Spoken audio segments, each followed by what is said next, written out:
The plaza glowed in late afternoon light, marble soaked in gold as the sun sank low. The air was sharp with autumn leaves, their smell carried across the endless white rows of headstones. Silence pressed down like a weight, broken only by the measured rhythm of boots on stone. Thud, thud, thud. 21 steps, pivot, pause. Rifle gleaming, brim shadowing the eyes. The tomb guard moved with the precision of ritual, every gesture ironed by discipline, every breath hidden. The crowd stood hushed. Families clutched flags to their chests, children stared wide-eyed, veterans bowed their heads. Silence was the law here. Silence was the covenant. And then, words too loud, too careless. A voice cut through the reverence. All this for a parade step? He's just a guard. The sound fell heavy, echoing against marble. The guard did not flinch, but the crowd stirred. A few heads turned sharply. A veteran in a wheelchair whispered, "Respect the watch." But the voice that mocked belonged to a visiting officer in crisp dress uniform, flanked by a cluster of young soldiers. He smirked, speaking low, but not low enough. Ceremonial, nothing more, a mannequin with a rifle. The young soldiers chuckled nervously, shuffling boots against polished stone. They were bound overseas soon, their duffel bags waiting on buses. To them, war was ahead. To them, the guard was just ceremony. The guard's boots struck marble. Thud. He pivoted, rifle flashing in the dying light. Behind him the tomb blazed white, carved words burning. Here rests in honored glory an American soldier known but to God. The crowd bowed lower, reverence deepening as the insult hung foul in the air. The officer folded his arms. Discipline's one thing. But what can he do outside this plaza? Put him on a plane with real soldiers, he wouldn't last a day. The veteran's voice rasped up from his chair, gravel edged with fury. That man carries silence for the dead. You think that's small? You think it's play acting? His hands gripped the folded flag tighter, cloth rough against his skin. It takes more steel to guard the nameless than to mock the living. The officer gave him a thin smile. With all respect, old man, guarding stone isn't saving lives. The guard did not answer. He never did. But something shifted, small, invisible, a weight in the air. The rifle gleamed, boots struck stone, the eternal march carried on. Yet the insult remained, clinging to the wind like smoke. The sky deepened, shadows stretching across the plaza. The young soldiers whispered among themselves, unease in their voices. A call came then, radio crackle carried faintly across the grounds. A duty officer hurried forward, speaking low. Storms rolling in fast over the Atlantic, troop transport leaving Andrews tonight, volunteers needed for escort detail. The crowd began to disperse as the message spread, but the veteran wheeled closer, eyes locked on the guard. "He'll go," the old man rasped, as if speaking prophecy. The officer chuckled. "Him? Escort duty? He's ornamental." But then, the guard pivoted, boots hammering stone one final time. He broke stride and marched to the duty officer. The plaza gasped as one. To see the march end, to see the line break, it meant only one thing. He had volunteered. The veteran's eyes glistened. "Not just a guard," he whispered. Legendary moment. The guard in profile against the tomb, rifle still gleaming, while behind him the sun bled into storm clouds. The words of insult still hung in the air, but his step had already answered them. The officer frowned, unsettled but unwilling to yield. "Fine, let him ride along. Maybe the storm will teach him what soldiering is." The veteran leaned forward in his chair, voice low but sharp as steel. "The storm's about to learn what guarding means." And the guard, silent as always, turned toward the horizon where a storm awaited, and with it a plane full of soldiers who still thought him ceremonial. The silence of Arlington carried with him into the night. Night fell over Andrews Air Force Base, the tarmac glowing under floodlights, rain glinting across the asphalt. Engines roared from the hulking C-17 transport, its turbines whining like a beast ready to swallow the sky. The storm loomed just beyond, black thunderheads massed on the horizon. The air reeked of jet fuel, sharp and oily, mingled with the clean metallic bite of ozone before the rain.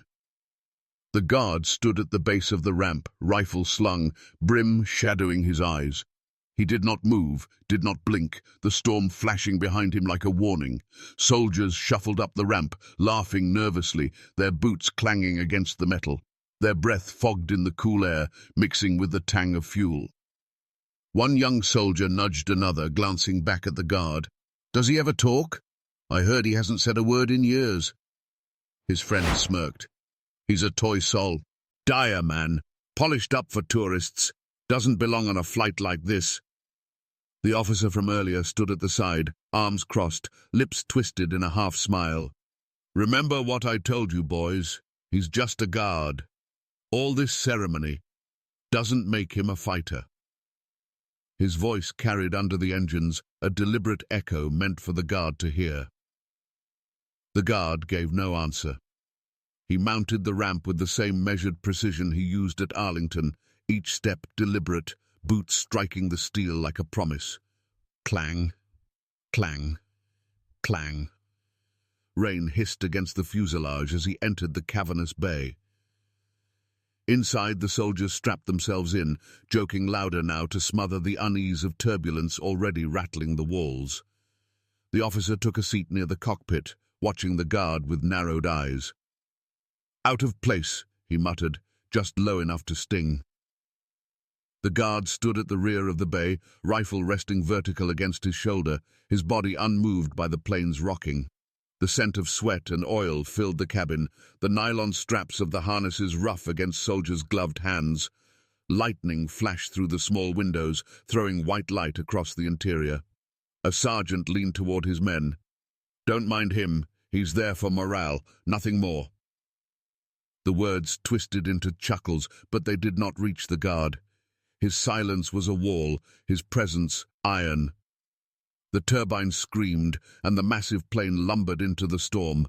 Soldiers gripped their belts as the bay rattled, tin mugs clinking, loose gear bouncing. The guard braced without moving, boots locked against the slick steel floor. Minutes stretched into uneasy silence. Then came the first violent jolt. Crack! Turbulence slammed the cabin, soldiers swearing, hands tightening. The officer barked, "Steady! It's just air!" But his voice betrayed his own nerves.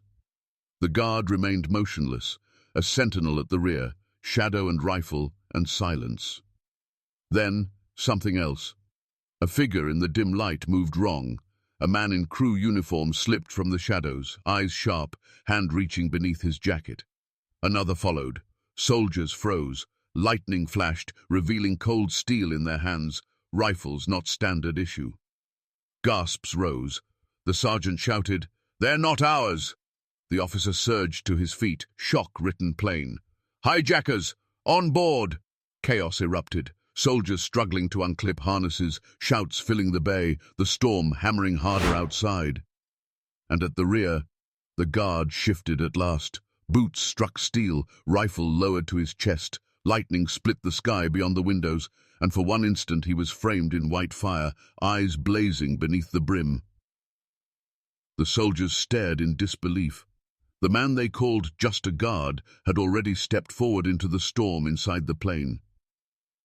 The C-17 bucked like a ship in high seas, its wings trembling against the storm outside. Lightning flashed through the tiny windows, carving jagged white lines across the interior walls. Soldiers shouted, straining against their straps as shadows moved through the cargo bay.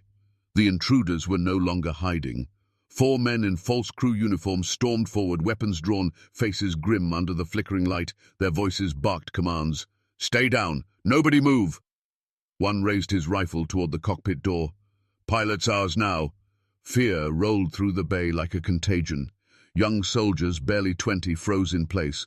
Their laughter from earlier was gone, swallowed by panic. The smell of sweat thickened, mingling with the sharp sting of gun oil and jet fuel. The officer leapt up, eyes wide.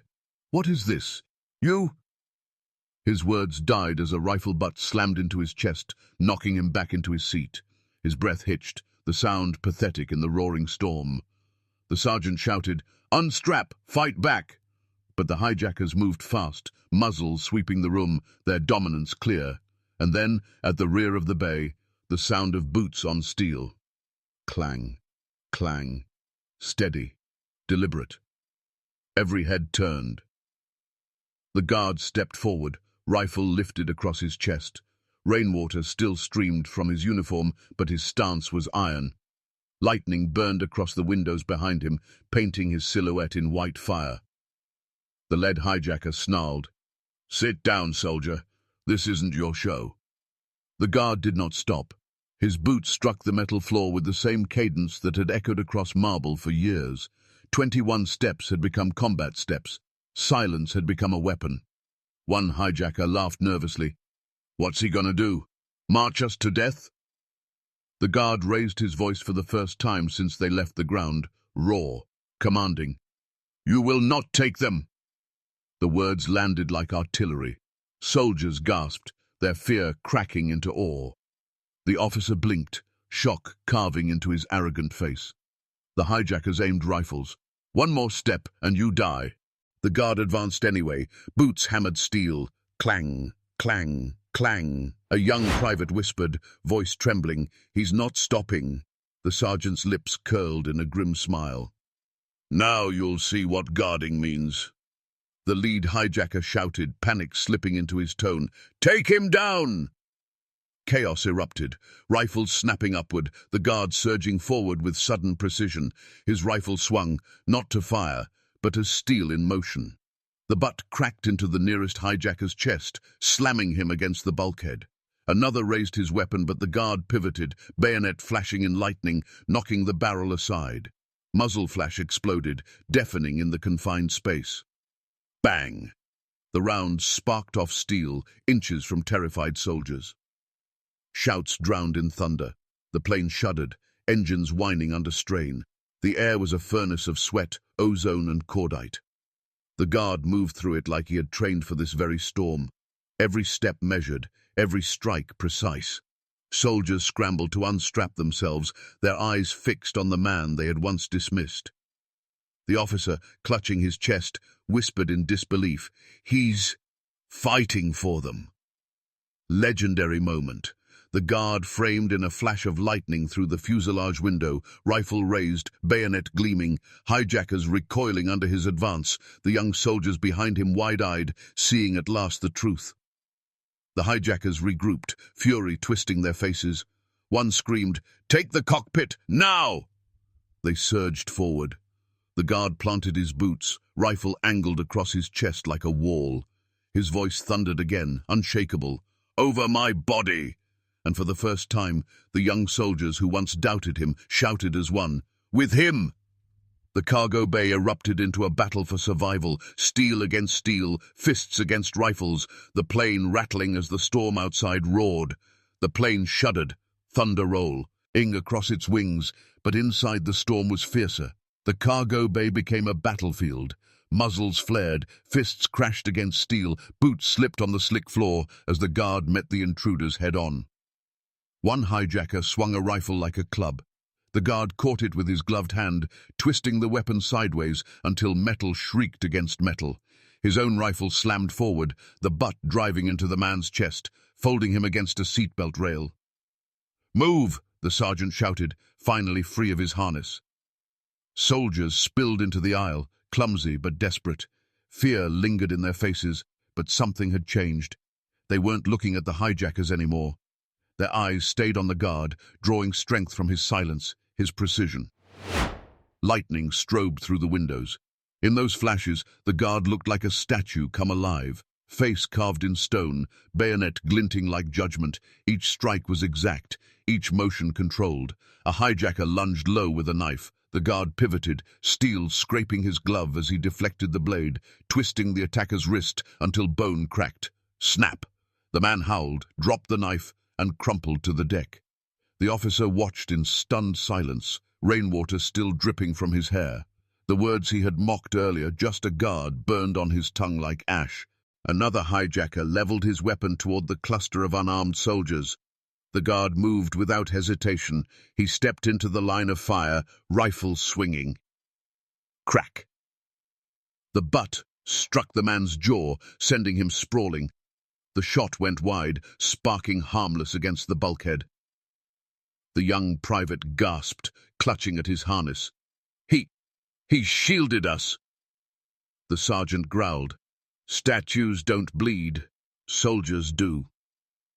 The guard advanced, boots slamming against steel, rain dripping from his brim into his eyes but never breaking his focus. He met the next attacker with a crushing elbow strike, the man dropping hard, air torn from his lungs. But the fight was not one-sided. A hijacker slammed the guard from behind, the bayonet clattering against the floor. Another fist crashed into his jaw. He staggered, knees striking the deck. For an instant, the mighty sentinel was down. The officer half rose, instinct urging him to help, but his legs froze. The crowd of young soldiers cried out in terror. Then came the legendary moment. Lightning poured through the windows, and in that burst the guard lifted his head. Water streamed down his face like iron tears. He wrapped his hand around the fallen rifle, rose slow, unshakable, and stood again. In that image, rain, fire, and silence, he was no longer one man. He was the embodiment of every unknown soldier who had ever stood in harm's way. The hijackers hesitated. One muttered, voice breaking, "He's not human." But the guard pressed forward. His bayonet gleamed once more, steel against steel, until the last hijacker was driven down, pinned to the deck by the sheer force of relentless will. Silence fell, broken only by the roar of engines and the pounding storm. The guard stood in the wreckage, rifle dripping rain and sweat, chest heaving slow but steady. Around him lay subdued hijackers, groaning, defeated. Relief swept the cabin, soldiers slum, umping into seats, breaths ragged. Some whispered prayers, some stared at him in awe. The officer rose at last, voice trembling. "You saved them." But before relief could root, the cockpit door slammed open. The pilot stumbled out, blood streaking his temple, uniform soaked.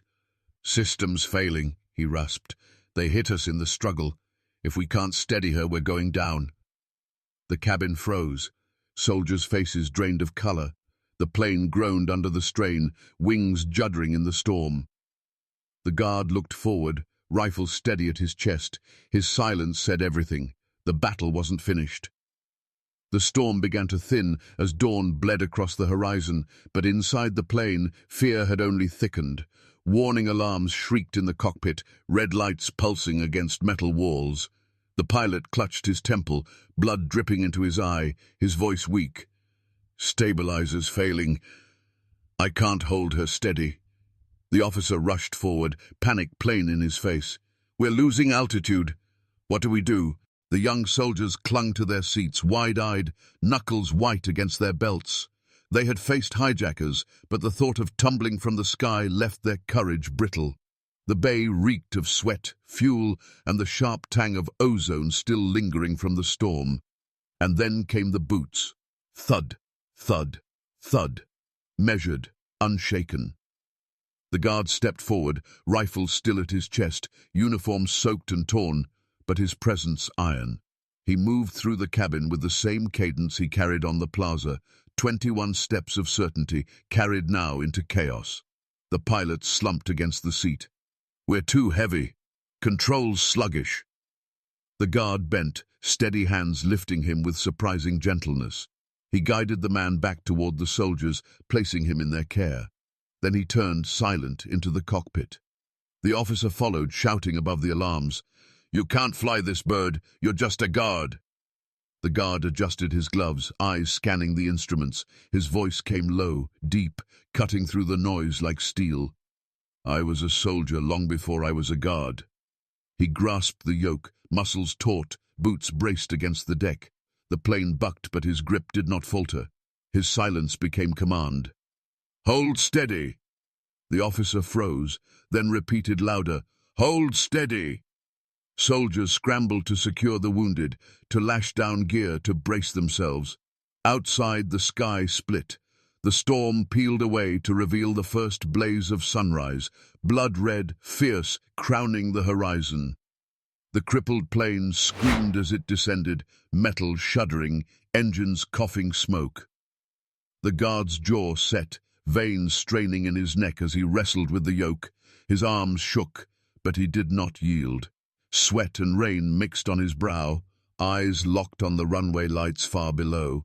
His silence filled the cabin, steadier than any command could. "Brace!" the officer shouted, voice cracking. The plane hit hard. Tires screeched, metal groaned, sparks spraying across wet asphalt. The cargo bay erupted in cries, gear slamming, straps straining. The massive aircraft veered, skidded, then at last slowed into a grinding crawl. The screech faded into silence, broken only by the hiss of rain on steel. For a long breath, no one moved. Then, cheers, sobs, prayers. Young soldiers unbuckled with shaking hands, some falling to their knees in gratitude. The pilot, pale and bleeding, whispered, "He saved us." The officer stepped forward, staring at the guard. His arrogance was gone, burned away by truth. He swallowed hard, voice breaking. "Not just a guard. Never just a guard." The guard said nothing. He released the yoke, adjusted his gloves once more, and lifted his rifle. Without a word, he walked down the ramp into the dawn, boots striking wet metal, mist curling around him like incense. Legendary moment. The guard stepping off the plane, sun blazing behind him, rifle gleaming, a full company of soldiers alive behind him. Steam rose from the rain-washed runway, as if the earth itself bowed in reverence. The voiceover lingered, final and low. They called him just a guard, but when the storm came, when death circled above, it was his vow, his silence, his watch, that saved them all.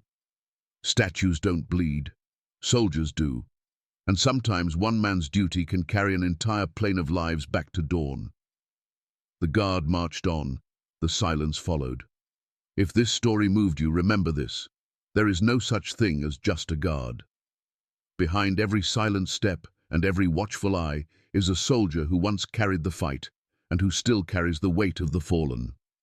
Share this story so others never underestimate the duty written into men like him. Subscribe, stand with us, and keep alive the truth that some vows are strong enough to save lives, even an entire plane of them.